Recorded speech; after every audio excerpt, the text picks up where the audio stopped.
Olá pessoal, tudo bom com vocês? Eu sou o Cleiton e vou acompanhar vocês com a disciplina Língua Portuguesa no projeto A Prova Brasil, um projeto que irá ajudar vocês no SAEB 2023. A prova está chegando logo aí. Então, vamos começar?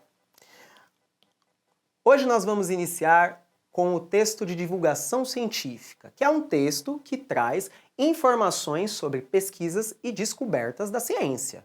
Bora para a leitura? Estudo revela que os cães usam a memória para encontrar um osso escondido.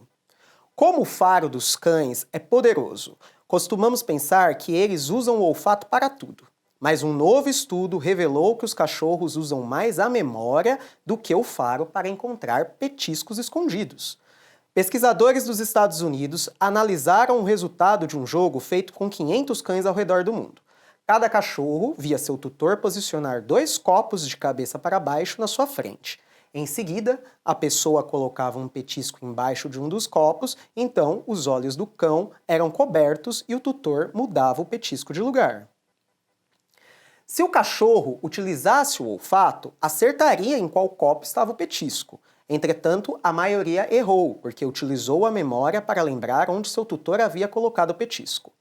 Ivan McLean, que liderou o estudo, garante que os cães usam uma grande variedade de sentidos para solucionar os problemas, não apenas o olfato.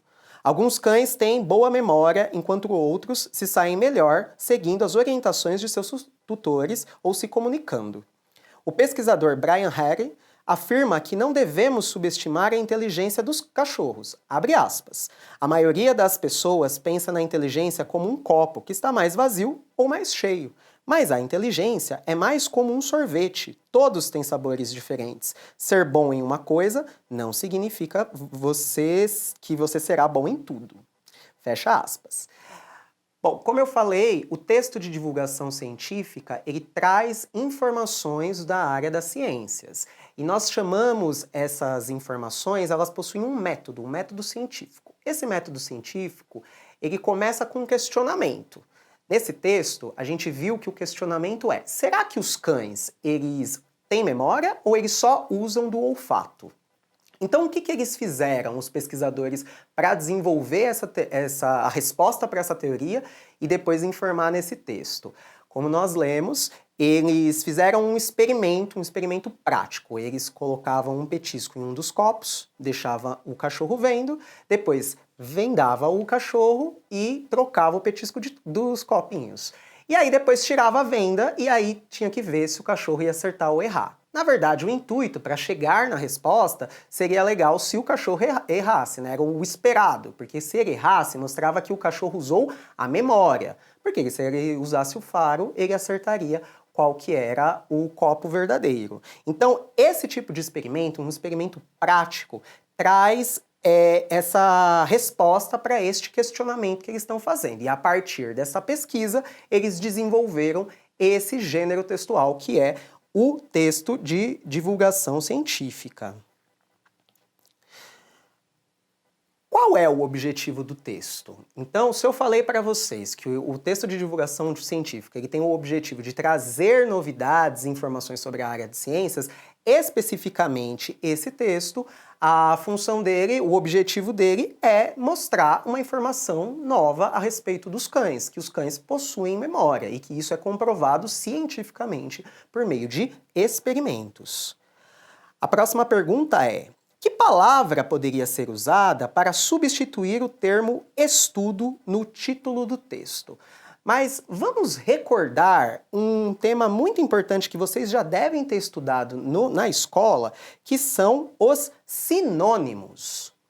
Os sinônimos são palavras que possuem uma escrita diferente, mas possuem o mesmo significado ou um significado bem próximo. Então, vamos pensar aqui, ó. A palavra estudo, a palavra pesquisa e a palavra análise, elas todas transmitem a mesma ideia. Então, por isso, nós chamamos elas de sinônimos. Da mesma forma que petisco, o que é um petisco? É um alimento. O que é um alimento? É uma comida. Todas essas palavras, elas estão dentro do mesmo campo de entendimento, igual memória, lembrança e recordação. Então, esse exercício, ele quer que a gente encontre um sinônimo para estudo. Agora ficou super fácil, né? Qual que seria a resposta certa? Seria pesquisa. Muito bom. Vamos para uma próxima pergunta. Ivan McLean, que liderou o estudo, garante que os cães usam uma grande variedade de sentidos para solucionar problemas, não apenas o olfato. O verbo destacado dá a ideia de que o pesquisador... O que é o verbo? Vamos lembrar o que é o verbo. Verbos são palavras que, no geral, elas expressam ações. Qual que é a ação em garantir? Quando você garante algo, você consegue provar que aquilo que você está falando, ou aquilo que você diz que consegue, de fato você consegue. Então, vamos ler as questões e ver qual que será a resposta mais adequada. Acha que os cães não usam apenas o olfato, conseguiu provar o que está dizendo, pretende provar o que está dizendo. Como eu disse, se ele garantiu, então significa que ele conseguiu provar. Vamos para mais uma questão? Se o cachorro utilizasse o olfato, acertaria em qual copo estava o petisco. Entretanto, a maioria errou, porque utilizou a memória para lembrar onde o seu tutor havia colocado o petisco.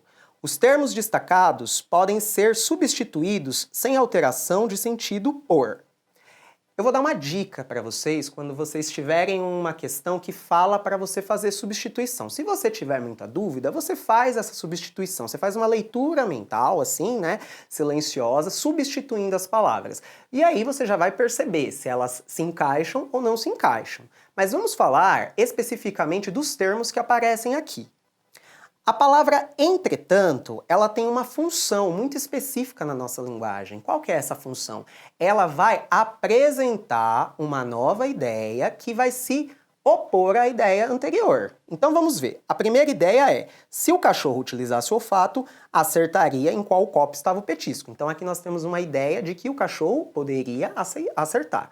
A partir da palavra entretanto, a gente tem uma outra informação que se contrapõe a essa primeira, que seria a maioria errou. Então, das primeiras palavras que nós temos aqui, como, porém e já que, a palavra que substitui e mantém o mesmo entendimento do texto seria a palavra porém. A segunda palavra, a gente tem que substituir o porquê. A gente já tem a resposta, né? Porque a gente já sabe que é o porém. Mas o porquê, ele é uma palavra que ele inicia geralmente respostas ou explicações. Então, aqui nós temos, inclusive, para confundir a famosa pegadinha, a gente tem duas opções do pois. Então, a resposta correta é porém e pois. Vamos fazer a substituição na leitura só para vocês perceberem como se mantém o mesmo entendimento. Se o cachorro utilizasse o olfato, acertaria em qual copo estava o petisco. Porém, a maioria errou, pois utilizou a memória para lembrar onde o seu tutor havia colocado o petisco.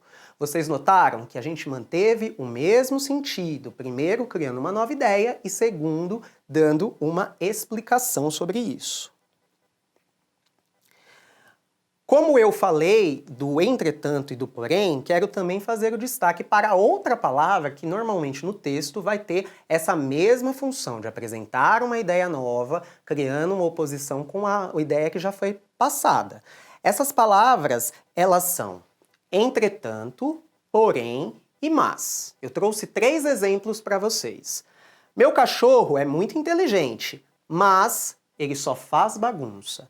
Então essa primeira informação, a gente pode ter uma expectativa de que se o cachorro é inteligente, ele faz coisas diferentes, mirabolantes, mas no final ele é um cachorro comum que só faz bagunça. A segundo exemplo, saí bem cedo de casa, porém não cheguei no horário marcado.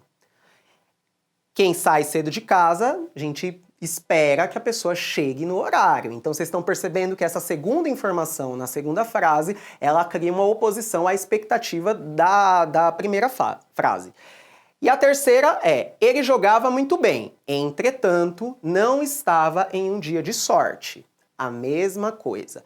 E olha só, observem, aqui eu usei o mas também caberia o porém e o entretanto, porque todas essas palavras vão transmitir a mesma ideia. Tudo certo? Vamos ler agora outro texto de divulgação científica. Quando o estúdio Pixar colocou no filme Procurando Nemo uma peixinha que esquecia tudo em poucos segundos, estava brincando com uma ideia que por muito tempo existiu na comunidade científica. Peixes teriam memória de apenas 3 segundos. Estudos recentes mostram que isso é balela. Esses animais são capazes de lembrar e ainda guardam as informações a longo prazo. Foi o que comprovou o pesquisador Cullen Brown. Ele prendeu um grupo de peixes arco-íris australianos num tanque e os treinou para encontrar uma saída. Após 5 tentativas, todos conseguiam achá-la. 11 meses depois, o pesquisador refez o teste. Dessa vez, os peixes localizaram a saída na primeira tentativa. Então aqui nós temos mais um exemplo de um texto de divulgação científica que vai trazer a experiência de um experimento científico. E olha só que esses dois textos, eles têm uma coisa similar, né? Um falava sobre uma ideia de senso comum que nós temos, que poderiam se ter para os cachorros, né? Que os cachorros só usam o faro, não tem memória. E a outra ideia de senso comum, que até foi utilizada no filme Procurando Nemo, é que os peixes têm uma memória curta. Só que em ambos os textos eles trazem informações que, na verdade, desmentem essas crenças. E essas informações vão ajudar muito a gente nos próximos exercícios. Segundo o texto, os peixes possuem memórias breves. Não. Então vou até colocar aqui, ó. Não. Sublinhe no texto as frases que comprovam sua resposta, né? Então nós vamos voltar nesse texto aqui, que na verdade está falando que peixes teriam memória de apenas 3 segundos. Estudos recentes mostram que isso é balela. Esses animais são capazes de lembrar e ainda guardam as informações a longo prazo. Então, na resposta do exercício, essa segunda frase, esses animais são capazes de lembrar e ainda guardam informações a longo prazo, comprova que, na verdade, essa informação ela está errada, né? No trecho, estudos recentes mostram que isso é balela. Agora a gente vai dar um destaque para a palavra isso. O termo destacado se refere... Deixa eu primeiro falar da palavra isso. Isso é um pronome demonstrativo. O que são os pronomes? São aquelas palavras que nós substituímos os nomes ou que nós a usamos quando nós não sabemos o nome de alguma coisa, quando a gente quer demonstrar algo. Então, no caso, a palavra isso no texto vai fazer o quê? Vai retomar algo que já foi dito. Isso é muito importante, a gente usar essas palavras, tanto os sinônimos quanto os pronomes, para retomar coisas, porque no texto... É um processo diferente da fala. Repetições na fala, elas são espontâneas e são mais aceitáveis. Num texto, não. Por isso que nós temos essa riqueza de palavras para conseguir fazer com que o texto fique mais fluido. Então, no caso, estudos recentes mostram que isso é balela. O que é esse isso? É a ideia de que os peixes têm memória de apenas 3 segundos, que foi a pergunta que a gente acabou de responder ali em cima. Em relação às informações apresentadas, se compararmos os dois textos, perceberemos que ambos informam o local onde foi feita a pesquisa, ambos desmentem uma ideia que existia antes dos estudos, ambos apresentam falas dos pesquisadores, né? O primeiro texto até fala sobre uma questão de local, fala pesquisadores dos Estados Unidos e que eles fizeram uma pesquisa com cães ao redor do mundo. Mas o segundo texto não fala sobre isso. E os dois apresentam falas dos pesquisadores, mas na verdade isso é uma coisa comum para os textos de divulgação científica, você ter fala dos pesquisadores. O que ambos têm, os dois textos têm em comum, é que os dois desmentem uma ideia de senso comum de que esses animais têm uma característica que, na verdade, ele é só uma ideia geral, mas não é isso aplicado à experiência do experimento científico. Certo? Então, esses dois textos que a gente viu até agora, que são esses textos de divulgação científica, eles estão trazendo informações do campo das ciências. Nós vamos agora passar para um outro gênero textual, um texto com outras características. O texto da vez é o conto popular. Vamos ler o descritivo? É uma narrativa, em geral simples e curta, contada de geração em geração, contribuindo para preservar a cultura popular. Nestes contos, muitas vezes as personagens são animais com características humanas. Então o conto popular, ele é aquele conto que é uma história que vai passando de comunidade, que teve uma tradição muito da oralidade, ou seja, que eram só contadas, não eram registrados. Depois, né, com o avanço das escritas, aí a gente foi tendo esses registros. Bora para a leitura então. A Raposa e o Cavalo. Era uma vez um camponês que tinha um cavalo muito leal, que tinha ficado velho demais para trabalhar. O dono não queria mais ter que dar comida a ele.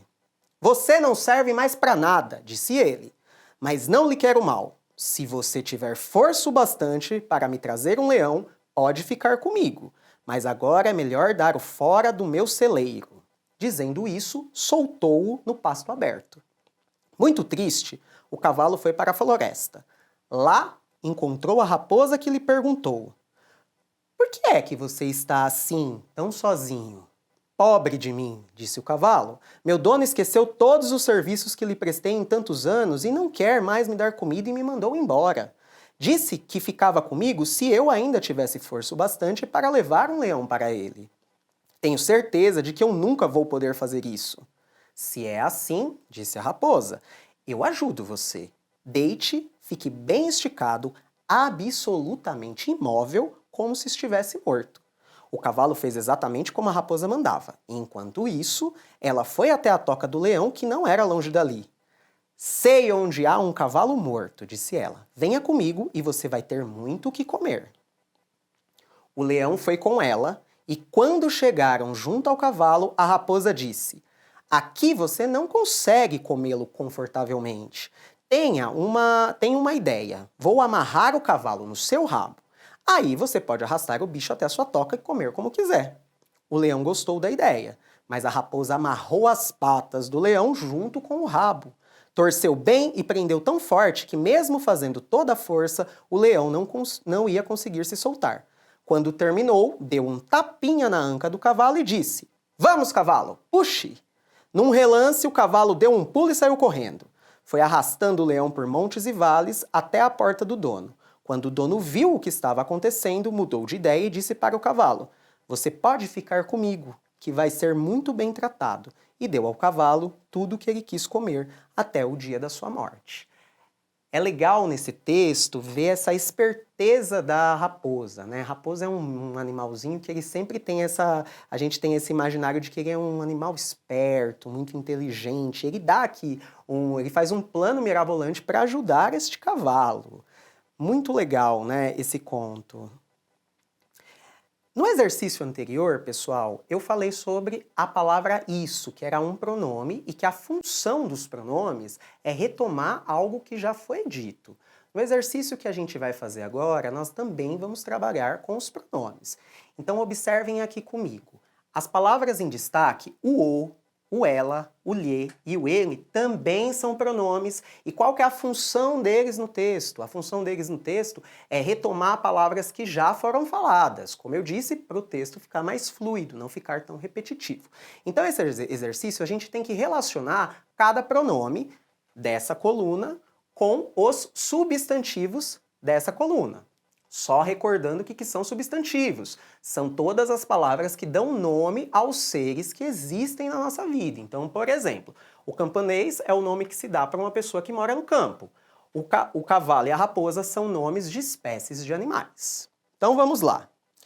Dizendo isso, soltou-o no pasto aberto.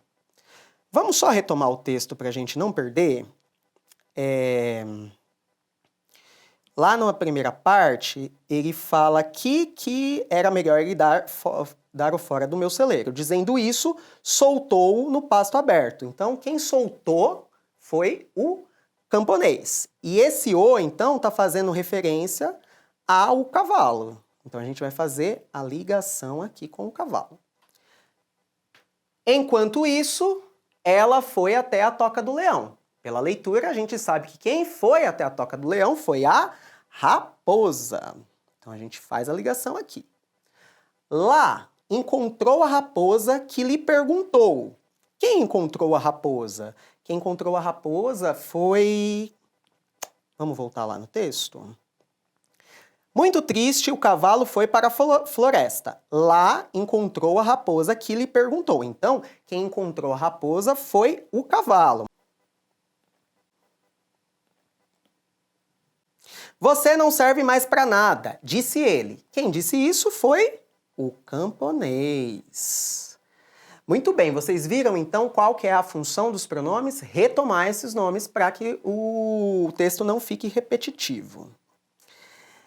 Aqui eu dei uma provocação para vocês porque eu vou falar de uma palavrinha em específico. Se eu acertar essa, ou se vocês acertarem essas, quer dizer que vocês entenderam. Como nós estamos falando das funções das palavras, a palavra se, ela normalmente, quando ela aparece, quando nós falamos sobre ela está dando uma condição. Igual é esse título que eu coloquei aqui. Se eu acertar essa, quer dizer que eu entendi.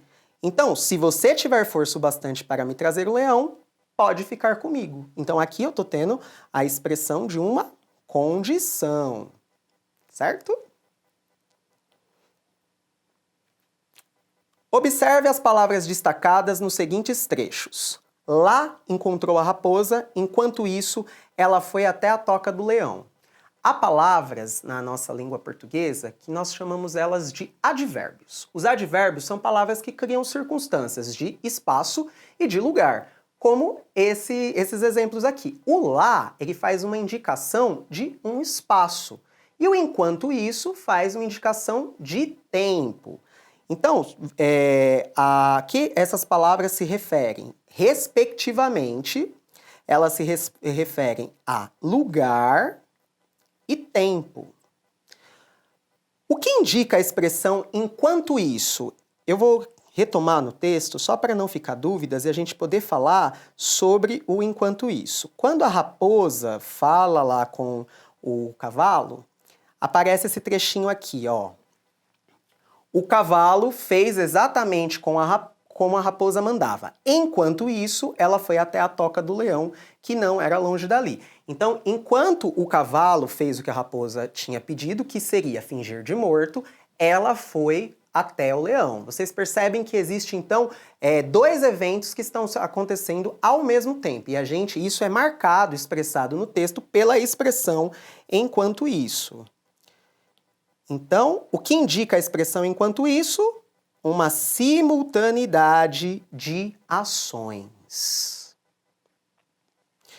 Quantas coisas essas palavras, essas pequenas palavras, elas dão significado, né? Elas localizam o texto numa questão espacial, numa questão temporal, numa questão de intensidade. Então, é importante a gente entender a função das palavrinhas dentro do texto, ainda mais um texto como conto popular, né? Agora nós terminamos de falar sobre o conto popular, que é esse conto que tem uma tradição oral, como eu comentei com vocês, e nós vamos passar para um novo gênero textual. Esse é um gênero textual que eu particularmente gosto muito, que é o poema. O poema, ele é um texto que normalmente é escrito por uma pessoa que tem o título de poeta. E pelo poema você tem expressões de ideias e de sentimentos e um uso da palavra que sai daquele lugar que a gente chama de literal. A palavra ela ganha novos significados e esses significados eles transmitem para nós os sentimentos do poeta. Então, a poesia ela necessita de uma leitura mais atenta para a gente conseguir sentir ou pelo menos captar o que o poeta tentou passar para nós. Vamos para a leitura, então. Viagem antiga. Aqui e ali, reses pastando imóveis como num presépio. A mata ocultando o xixi das fontes. Uma cidadezinha de nariz pontudo furava o céu. Depois sumia-se lentamente numa curva e a gente olhava, sem nenhuma pressa. Porque o destino daquelas nossas primeiras viagens era sempre o horizonte. Esse é um poema do Mário Quintana, um dos maiores poetas brasileiros aqui, escritores da língua portuguesa. Viagem antiga, né? Ele traz aqui, como vocês percebem, ele vai quase que ilustrando essa experiência dele numa viagem com essas palavras, com esses termos e com as comparações. O que são comparações? Ele vai dando uma série de imagens para nós compararmos, né? E sentirmos o que ele estava querendo expressar. Quando vocês veem aqui no comecinho, ó, aqui e ali, reses pastando imóveis como num presépio. Essa palavra, reses, é um substantivo no plural que fala sobre animais que pastam. Então, qualquer animal que está num pasto pode ser chamado de reis, né? Ou de reses. E ele consegue transmitir para a gente a imagem de que quando ele está viajando de carro ou de ônibus, ele olha para aqueles animais pastando e aquela imagem fica ali imóvel, como se fosse um presépio, aquele enfeite de Natal, né? E ele ainda faz outras comparações. A mata ocultando o xixi das fontes, né? Esse xixi é uma palavra engraçada, mas ele quer dizer o que com esse xixi? É quase como se essa água desse rio, que é a imagem que ele está tentando passar para nós, mas de uma maneira mais lúdica, até infantil, é uma forma que ele tem de transmitir essa cena. Uma cidadezinha de nariz pontudo que furava o céu. Aqui, se a gente olha para a ilustração, nós temos uma igreja lá, né, com um crucifixo lá em cima. Dá até para imaginar o que ele quis dizer quando era uma cidadezinha furando o céu. E depois sumia-se lentamente numa curva e a gente olhava. Percebam que tudo que ele fala é com bastante calma, porque ele está falando de algo que ele admira, de algo que a gente contempla. Quando nós contemplamos alguma coisa, nós fazemos isso com tempo, a gente tem atenção para aquilo. E sem nenhuma pressa, porque o destino daquelas nossas primeiras viagens era sempre o horizonte. Então, ele não tinha um objetivo. O objetivo era só seguir adiante. Olha que beleza, né? Que leveza com que ele fala sobre essa memória, como ele fala sobre essa viagem. Outro detalhe que eu quero chamar a atenção para vocês nesse texto é a poesia, o poema, nós chamamos essas linhas de versos. E o poema, ele pode ter rima ou pode não ter. Muitas vezes o nosso primeiro contato com o poema são poemas que rimam, mas isso não necessariamente é uma regra. A única regra do poema é os versos, né? Então, às vezes você tem ausência de pontuações, como vocês podem perceber aqui nesse texto, e você tem essas quebras de linha, porque quando o texto normalmente, quando é escrito em prosa, ele vai até o final da margem, né? A poesia, ele quebra essa linha na metade da própria linha, né? Então, por isso nós chamamos de verso. E um conjunto de versos nós chamamos de estrofe. No caso, aqui, tudo isso é um conjunto só. Então, esse texto, ele é um poema de uma estrofe apenas. Vamos responder alguns exercícios para exercitar, né, toda essa apreciação desse poema. O poeta fala de imagens que viu em fotografias antigas, em revistas de turismo, durante uma viagem ou num programa de televisão. Durante uma viagem, né? Essa foi bem fácil, até porque o título do poema é Viagem. Há quanto tempo o poeta viu essas imagens? Justifica essa resposta. Aqui a gente pode deduzir que a resposta é faz um bom tempo, por duas coisas. O primeiro é que o nome do título é Viagem Antiga, então é uma coisa que já passou. Então, se a gente está usando essa qualidade, né, de antiga, então significa que já faz tempo que isso aconteceu. E o segundo ponto que comprova isso é aqui, ó, o destino daquelas nossas primeiras viagens, o que mostra também que já faz um tempo que isso aconteceu. A pergunta 4. Releia a primeira estrofe no terceiro verso. O poeta usa a palavra como para fazer uma reses pastando imóveis como num presépio. Então isso aqui é uma comparação. Então vamos falar um pouquinho sobre a comparação. A comparação, ela é um recurso de escrita que você vai comparar alguma coisa com outra coisa. A função da comparação é que parece que aproxima mais do nosso entendimento quando nós fazemos uma comparação, né? Então, quando dizemos que algo é igual, parecido, da mesma forma ou como outra coisa, nós estamos fazendo uma comparação. Mas olha só um detalhezinho muito importante. Nós chamamos de comparação quando nós usamos uma desses termos, o como, o igual, o parecido ou da mesma forma. Aí fica bem evidente, bem nítido, né? Você é corajoso e nobre, como um leão. As características que a gente tem do leão, simbolicamente, né, ele é o rei das selvas. Então ele é forte, ele é nobre, ele é esbelto, né, bonito. Então quando você compara alguém como um leão, você está trazendo essas características do leão para essa pessoa. Só que existe uma forma mais elaborada de você fazer uma comparação, que é quando nós não usamos essas palavrinhas, a gente só fala isso e já fica subentendido. Observem esse segundo exemplo. Você é um leão, uma majestade corajosa. Aqui, quando nós fazemos isso, nós chamamos de metáfora.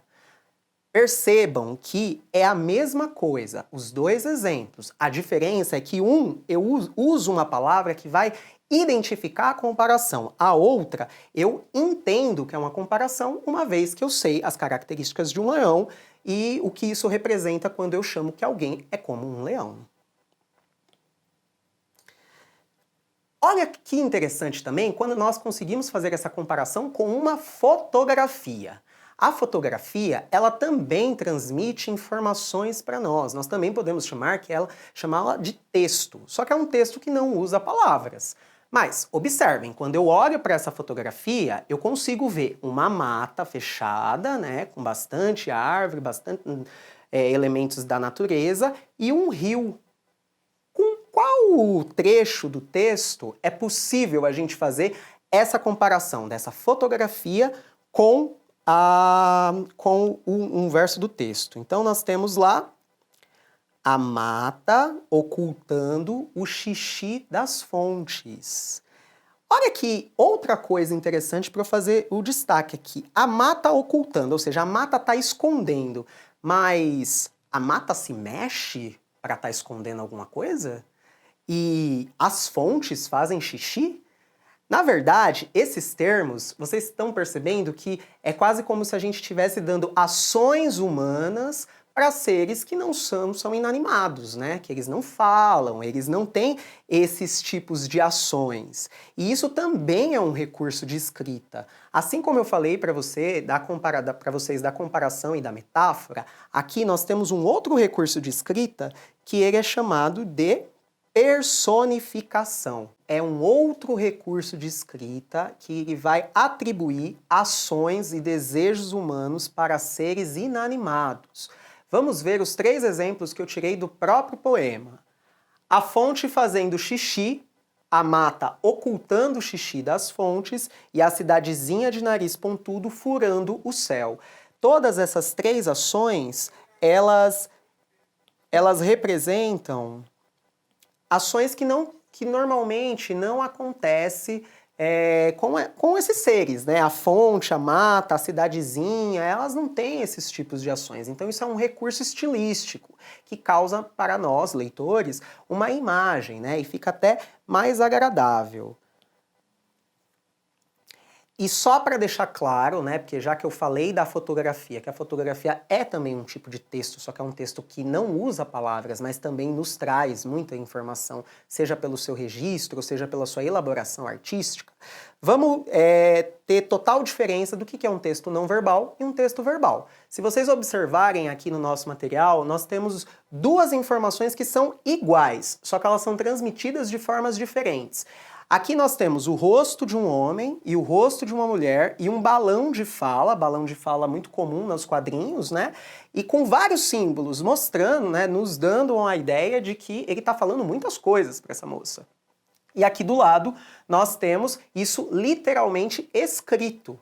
Então, quando eu uso palavras, eu chamo de texto verbal. Quando eu não uso as palavras, eu chamo de texto não verbal. E os textos não verbais também expressam muitas informações. Vamos responder mais uns exercícios. A viagem feita pelo poeta acontece de maneira lenta ou rápida? Justifique com trechos do poema. ela acontece de maneira lenta. Olhem aqui, ó. Depois sumia-se lentamente numa curva e a gente olhava sem nenhuma pressa. Como eu havia comentado, é uma viagem onde ele está mostrando uma recordação e falando dessa contemplação que foi essa viagem. Então, quando a gente contempla algo, nós precisamos de tempo para fazer isso. A gente faz isso de uma forma mais delicada, de uma forma mais lenta. E a próxima pergunta é: por que a viagem acontecia desta maneira? Copie o verso em que o poeta dá a explicação. Vou chamar a atenção para vocês aqui, ó, para esse porquê, porque ele está separado. A resposta dessa pergunta, por que a viagem acontecia dessa maneira, ela inicia também com um porquê. Olha só, porque o destino daquelas nossas primeiras viagens era sempre o horizonte. Como eu havia falado, né? Então não tinha muito objetivo isso. É isso que ele está querendo transmitir, que na verdade eles só estavam seguindo em frente. E por que eu fiz esse destaque dos porquês? Vocês conhecem as diferenças entre os porquês? São 4 porquês. Por que a galinha atravessou a rua? Porque ela estava com fome. A galinha atravessou a rua por quê? Ora, o porquê disso só pode ser uma coisa: fome. Quando nós fazemos uma pergunta e iniciamos com a palavra porquê, esse porquê sempre será separado e sem acento. Quando nós vamos responder ou dar uma explicação justificativa de algo, esse porquê é junto e sem acento também. Então, perguntas, porquê separado, sem acento, e respostas, porquê junto, sem acento. Quando o porquê aparece no final da pergunta colado com o sinal de interrogação, nós vamos ter ele separado, só que dessa vez com o acento circunflexo. E quando o porquê vier junto da palavra o porquê, aí ele vai ser junto e com acento. Outro detalhe sobre esse porquê que eu acabei de dizer para vocês, o porquê no final da frase, se a frase só é uma pergunta por quê, nós também vamos usar esse porquê separado com o acento, tá? Para não esquecer nunca mais. Enfim, né? Nós falamos sobre um poema que vislumbrava essa contemplação de uma viagem. Agora, nós vamos ler um outro texto que também vai se tratar de uma viagem, só que de uma nova abordagem, de um novo ponto de vista. Será que vocês já ouviram falar em cartão postal? Normalmente em lugares de turismo, eles carregam uma fotografia, né, do local e no seu verso, e aqui nós temos o verso dele, um espaço para você escrever uma mensagem e um espaço para você colocar os dados do endereço da onde esse cartão chegará, tá certo? Então, esse cartão, ele é um cartão que provavelmente o seu verso, a fotografia é da Igreja de São Francisco de Assis, Ouro Preto, Minas Gerais, Brasil. E ele está sendo enviado para Avenida das Flores Sem Número, Aracaju, Sergipe. Vou fazer a leitura do texto agora. Ei, Júlia! A viagem por Minas está demais. Ouro Preto é linda. Amanhã vamos para São João del Rei e Tiradentes. Pena que você não está aqui. Você ia ficar deslumbrada com as igrejas e a beleza do lugar.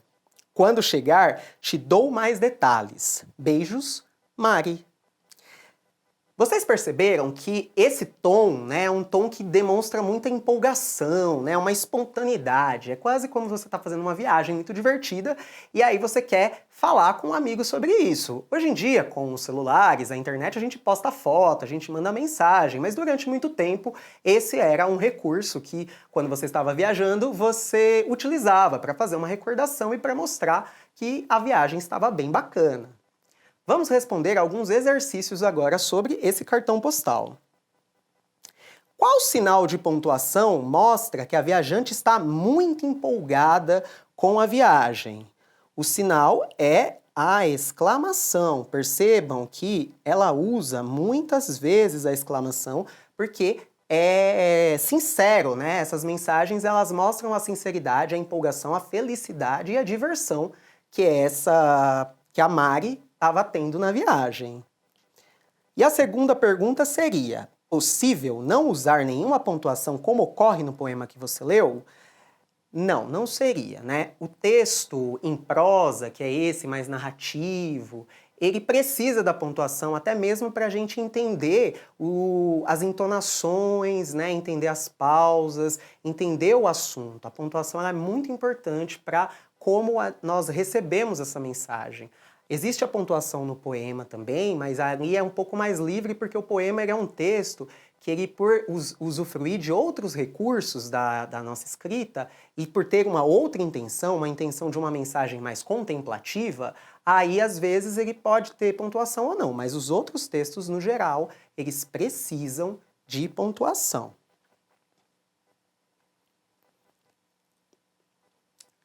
Enfim, pessoal, nós estamos passando por muitos gêneros textuais, certo? Vimos o poema, que é esse gênero mais contemplativo. Também vimos o cartão postal, que, sobre o mesmo assunto, estava tratando sobre uma viagem e a experiência da viagem. Agora nós vamos falar sobre a notícia, que é um gênero textual que pertence ao campo do jornalismo, e ela se baseia no depoimento de algumas pessoas que presenciaram o fato noticiado, que tenham sido responsáveis pelo fato ou que sofreram suas consequências, e também depoimentos de especialistas do assunto. Vamos para a leitura então. Após a adaptação em Santuário em SP, Ursa exibe novo visual, veja antes e depois. 7 meses após mudar para um santuário de animais em Joanópolis, São Paulo, a ursa Rovena, antes chamada Marcha, reflete na aparência a nova rotina de cuidados. Ela engordou cerca de 80 quilos e ganhou uma nova pelagem, resultado de uma vida em um ambiente com temperaturas mais amenas, alimentação adequada e tratamentos de saúde.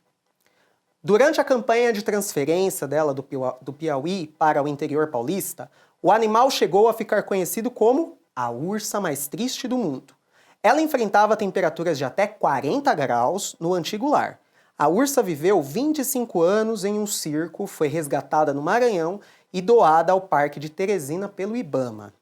De acordo com a fundadora do santuário em Joanópolis, Silvia Pompeu, a ursa chegou no local com queda de pelos que estavam ralos e emaranhados. Com o tratamento que recebeu, os tufos começaram a cair e deram espaço para uma nova pelagem, mais macia. Abre aspas. Ela tinha muitos problemas de pele, como sarna, micose, fungos e infecções, infestação de verminoses. Tinha um cheiro muito forte. Muitos desses problemas eram devido ao calor e à alimentação. A gente começou a tratar com uma dieta mais regrada e o organismo foi respondendo. É igual a uma pessoa, o resultado é de dentro para fora.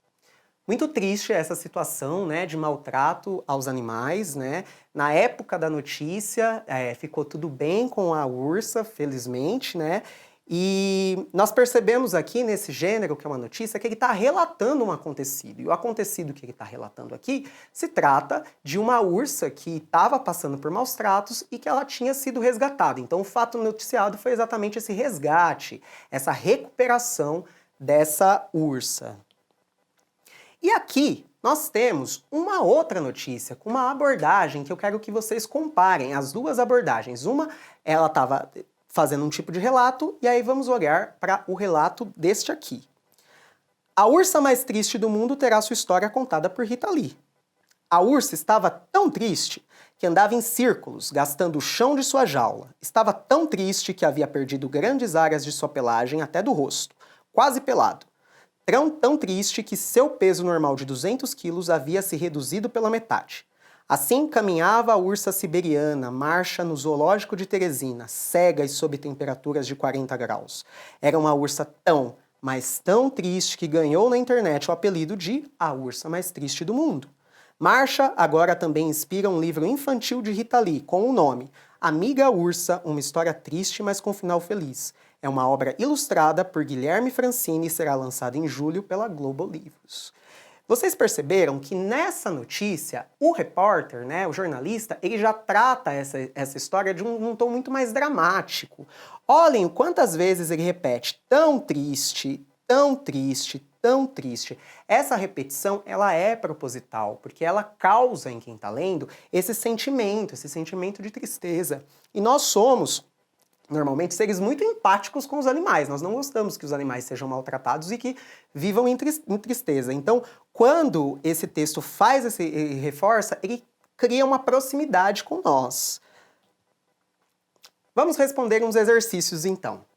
No primeiro parágrafo, a expressão estava tão triste que é usada para informar, ela estava tão triste que um monte de coisa aconteceu com ela. Lembra? Os pelos caíram, ela estava com problemas de saúde. Então, isso tudo são as consequências. Era uma ursa tão, mas tão triste que ganhou na internet o apelido de a ursa mais triste do mundo. Essa informação tem como finalidade tornar a descrição da ursa mais dramática, como eu disse. Não é? E ó, observem essa palavra tão. Essa palavra tão, ela é uma palavra que ela intensifica a tristeza, né? Nós chamamos ela de advérbio de intensidade. Então ela deixa tudo muito mais intenso.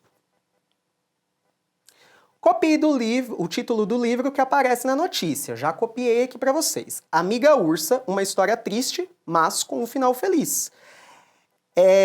Em mas com um final feliz, vamos responder essa pergunta. A palavra destacada indica que essa frase tem o mesmo sentido da frase anterior, tem um sentido contrário ao da frase anterior, explica a frase anterior. Ela tem um sentido contrário ao da frase anterior. Por quê? Porque, ó, a amiga ursa, uma história triste. Se a gente parasse aqui, né, nesse ponto da frase, a gente teria uma informação. A partir do mas, nós temos uma nova informação que faz oposição com aquela outra informação. Bom, pessoal, nós vimos na aula de hoje muitas coisas, principalmente essa notícia, as notícias agora da ursa Rowena, né, que causam, né, um sentimento para nós, mas isso é o fator da notícia. A função da notícia é causar mesmo alguma coisa, né? Então vamos só recapitular o que nós vimos no dia de hoje. Nós vimos o texto de divulgação científica, o conto popular, o poema, o cartão postal e a notícia. Olha quantos gêneros textuais passamos no dia de hoje. Também aprendemos a reconhecer a função das palavras no desenvolvimento do sentido do texto. Exemplo, a palavra tão, que cria essa intensificação para as coisas, o enquanto, que dá essa ideia temporal, o isso, que retoma algo que já foi, o mas, porém e o entretanto, que fazem essa nova ideia que se opõe a uma primeira ideia. E também nós vimos como comparar textos sobre o mesmo assunto, mas com abordagens diferentes. Por exemplo, a poesia e o cartão postal, e as duas notícias que têm abordagens diferentes, né? Elas estão falando do mesmo assunto, só que elas têm outros modos de tratarem este assunto. Com isso, desejo a vocês bons estudos, concentração na leitura e na resolução dos exercícios, e até a próxima aula.